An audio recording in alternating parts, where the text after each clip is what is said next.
Hey, it's Les from the TV Dudes. This week, I got to chat with actress and comedian Lyric Lewis, who plays Stef on AP Bio. We talk about her audition, her favorite parts of the show, as well as her time on MadTV and her continued work with the Groundlings. Hope you enjoy.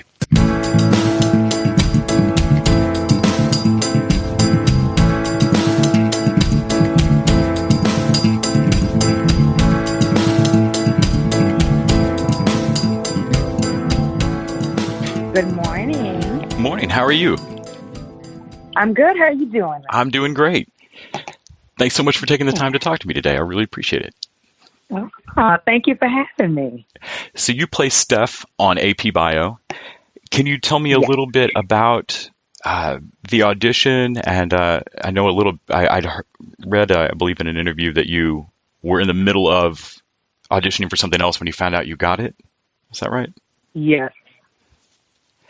Yeah. So the audition process was awesome, and it was weird because it was like earlier than I feel like the regular kind of pilot season here, but it was super fun. And I actually met Mary, who plays Mary on the show there. And our first grouping, we were together, and we like right away just kind of clicked and like high-fived and just looked at each other and was like, "Excuse me, ma'am, why are you in my brain? And who are you?"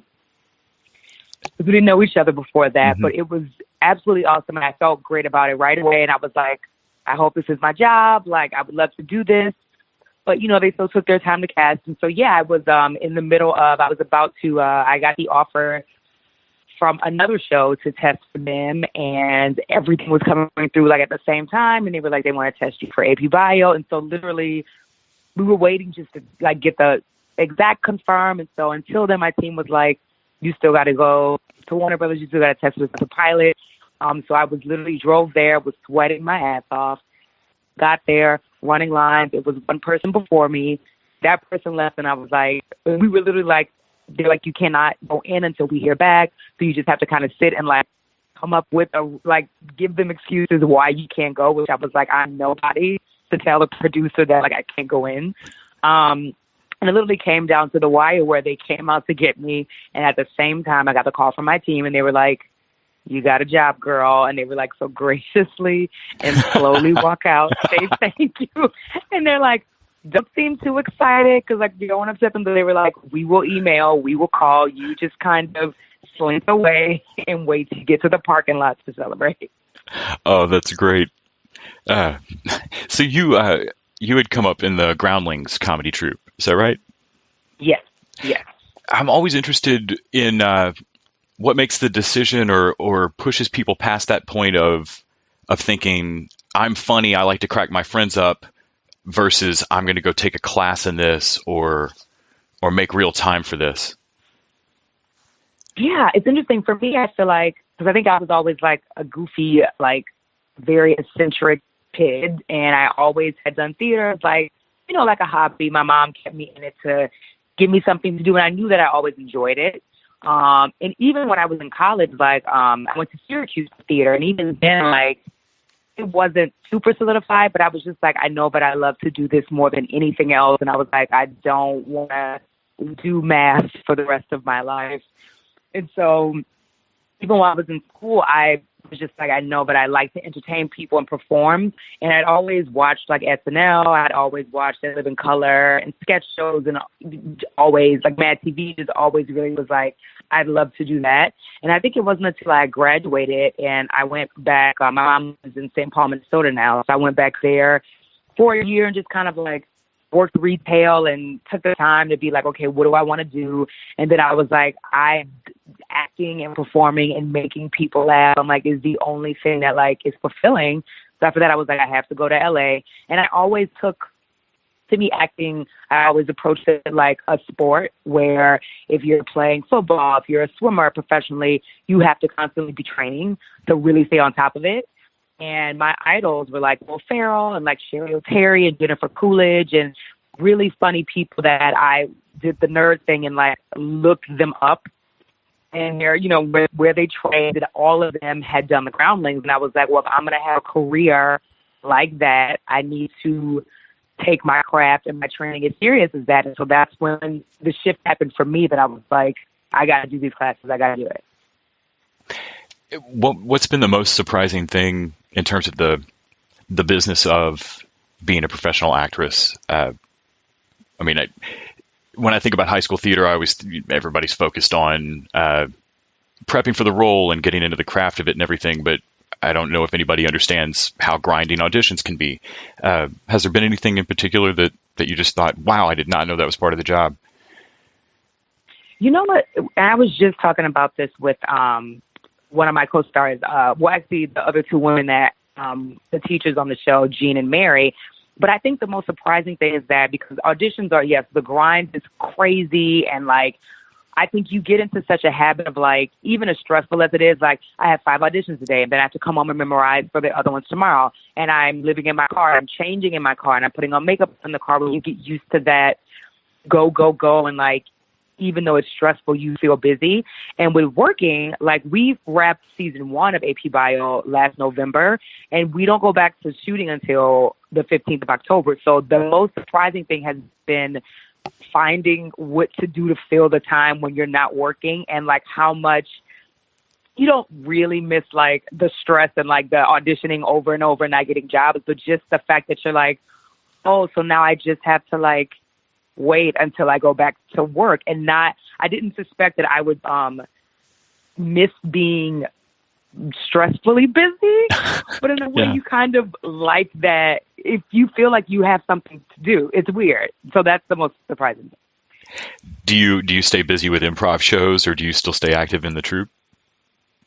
Yeah, so I'm still a member of the Groundlings. So I did like a show the beginning of this year. So our shows run for like 13 weeks. So that's something that keeps you busy. And I also teach improv at the Groundlings. So between teaching and doing the shows and doing improv shows, it does keep you busy. So I have to do that, or else I would go stir crazy if I did nothing. Do you have any advice you hear yourself giving out teaching that you think, wow, that's great advice that I would not have listened to, or that stuff coming out of your mouth that you think, I know somebody said that to me? Yeah, there's one I always tell my students, because I teach at the basic level right now, which is like the intro first class in our performer track. And I always tell them just to not focus on the end game.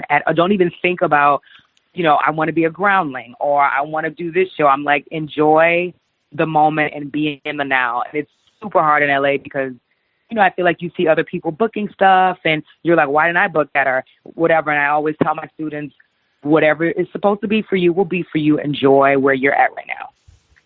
Do you remember any particular times early on in the Groundlings or in doing comedy where you really felt that, like you forgot that we were in LA and we're all working on our career and everybody's trying to get jobs and really kind of lost yourself in an improv moment like that? Yeah, I think like it happened when I was still in the Sunday company at the Groundlings, and this was right when I think that I booked the Just for Laughs Comedy Festival. So this was 2015, and I knew I was going for the character showcase. And it was weird because I think I was like talking to my manager, and I've been going on some auditions, and I had just done like the CBS Diversity Showcase, but like, didn't get a holding deal from them, which now in hindsight, I'm like, fine. Or like, didn't get, anything right away from them. And I was going to go do the showcase, which still JFL is a big deal. And I'm so happy that I did it. And my manager just had to remind me that she was like, I know you feel like antsy, or I know you probably feel like other people are, getting shows or like getting all these guest stars or whatever right away. And, you got to figure out, you got to buy your plane ticket to Montreal to do this comedy festival. That is just another exposure thing. But she was like, I promise you, you're exactly where you need to be. So relax. And she was like, everything is happening the way it's supposed to. So. Do you remember anything in particular you did to calm yourself down and to kind of try to take that to heart? I just took, I feel like the advice I give my students now, where I literally just focused on my material for Just for Laughs. And I was like, I'm going to make this incredible. Like, I'm going to drop the mic here because that's what's coming up now, and everything else, we'll see. Have there been any particularly difficult moments to hold it together? I can't imagine trying to not break with some of your co-stars on AP Bio in some of these scenes. Oh my God. I mean, we're constantly like breaking it, even with Glenn, like a lot of our stuff with Glenn where we get to improvise a lot with him. So just like, just throwing so much shit at him into the wall. Yes, it makes it very hard where we had a couple episodes season 1. I remember that we were literally like 10 takes in and Mike would be like, all right, like, come on guys, we need to get at least a clean take. So it's super fun, but yeah, it's hard. And with Paula Pell is a monster, and everything with her, you are always on the edge of breaking. Do you have any particular favorite moments from your time on MadTV? Or any sketch you remember thinking, I can't believe this didn't make it on the air, or wow, I wish we'd done that? You know what? One of my favorite moments I will say is when we did the Empire parody sketch where I got to be my best cookie lion, a.k.a. Taraji P. Henson, because I love her. And that was because it was just so fun. And I just think she's so dope, and I love her, but it was just so fun to bring her and that character to life in such a fun way. So that definitely is a highlight for me. I can't think of anything that didn't air that I wish did, but I know that for me, like, was incredible. What's your favorite part about playing Stef? I just love how innovative and how fun she is. And I feel like I love that she enjoys her job. Like, I think that we always tell people even in improv, you get so much more mileage and you have so much more fun when you're into what you're doing.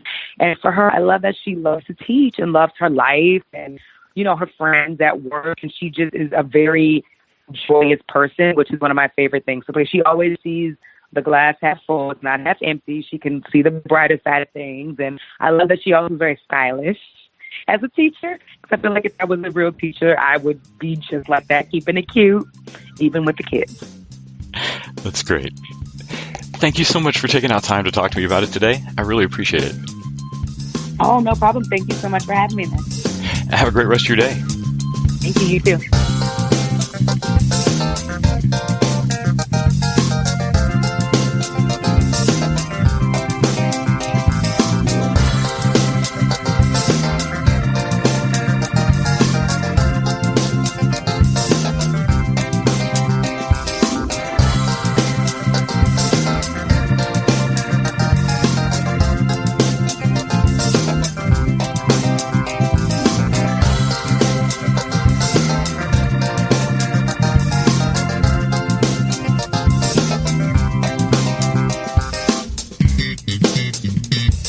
The TV Dudes is an independently run podcast and a member of the Electric Sweater Podcast Network. We are exclusively listener-supported. If you'd like to help us out, go to patreon.com/TVDudes. You can like us on Facebook and Twitter @TV Dudes. All the music for our show is by our friend and original TV dude, Gregory J. Amani Smith. To find out more about us, go to thetvdudes.com and electricsweater.com. I'm Grant Davis.